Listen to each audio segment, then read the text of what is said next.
Are you saying it's a script of Colonel Grijaldo and Senator Bato? Yes, parang yun ang kanilang ano, yun ang kanilang, narration sa mga pangyayari dito at dinala nila sa Senado si Grijaldo. Sabi nga ng isang press sa akin kanina, "Sino ba yung Grijaldo?"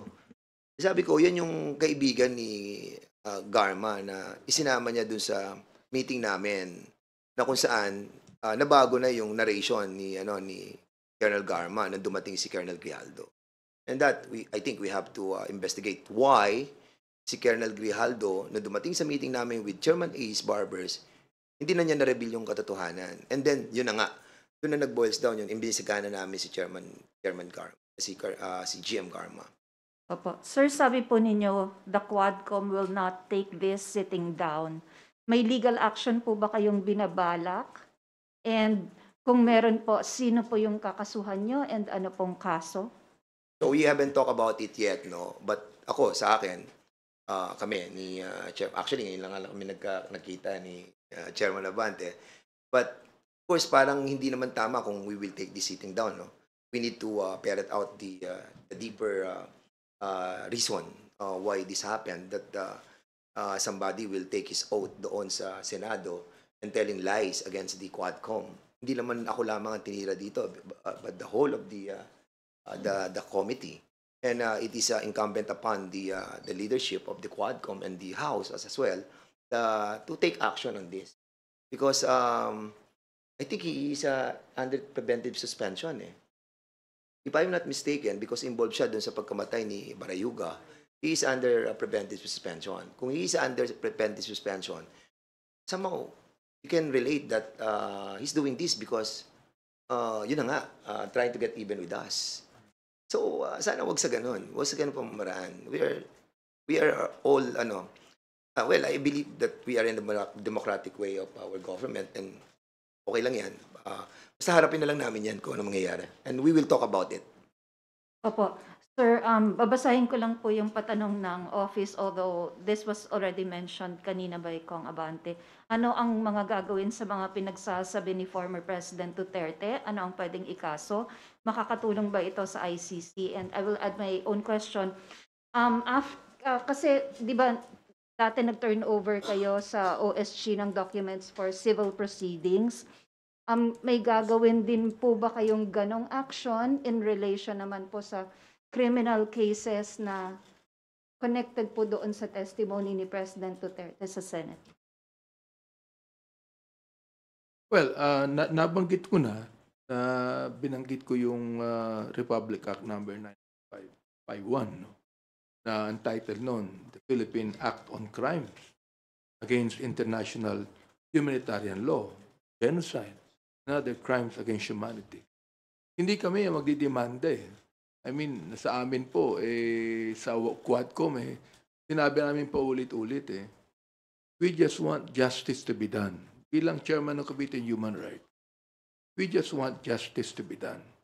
Now, naniniwala naman kami sa war on drugs Pinapaniwalaan namin yan Ayaw namin ng drugs sa Pilipinas Ayaw natin manatili ang mga drug laws sa Pilipinas. Pero, was it necessary to kill more than 20,000 people para lang ma-stop yung drugs sa ating bansa? No. Meron siyang tinabi na collateral damage. Collateral damage ba yung napatay na 3-year-old? Napatay na 9-year-old? Collateral damage ba si Kian Alejandro? O sinasabi nila, ilan ba ang napatay ng mga drug lords?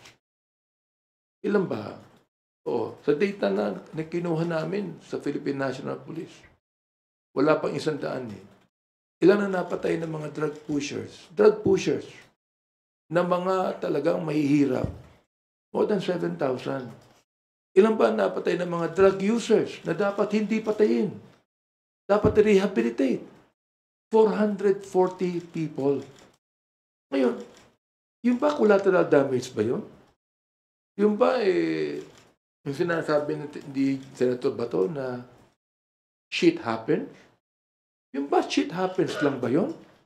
May pambihira naman buhay ito. Ano ba ibig sabihin ng shit? Baka hindi niya alam ibig sabihin ng shit sa American expression. Eh, mura yun eh. Di ba? Shit happens. Ganun lang ba yun? See that? So, ibig sabihin, kung walang accountable dito, ano mangyayari? Di ba? Sa amin, nais lang namin ang katotohanan mailabas dito. Oo, para makapagpagawa kami ng mga batas na hindi na maaaring mangyari pa ang extrajudicial killings. Nag-file na nga kami ng unang-unang bill tungkol dyan na making extrajudicial killings a heinous crime. Yun na yung aming pinail eh. Oo. Kaya bahala na po yung mga agencies po natin na mag-imbestiga. Dahil kami po, in aid of legislation yan. Sinabi ko na rin po, in aid of prosecution. Bakit po? We're not the one prosecuting. But we are telling the prosecutors, we are telling DOJ, yan na. Naimbestiga na kami. Alam niyo na kung sino may kasalanan. Kayo na ang bahala o prosecute. Sapagkat kami, ito lang ang maaari namin gawin. Pero maganda din doon sa briefly lang ang maganda sa nagiging investigation natin, we na-expedite po natin yung pagpapile ng mga cases ng ating pong executive department. Like for example, tung sa preservation assets na we recommended na ma-preserve yung mga corporations like yung Empire 999, yung mga ganon. Siyam yan. Na ngayon po, nag-issue na si Secretary Lucas Bersamin. And we are so happy that all the evidences that we have gathered have been submitted to them for their perusal. At nagkaroon po tayo ng positive reaction. Maraming salamat po.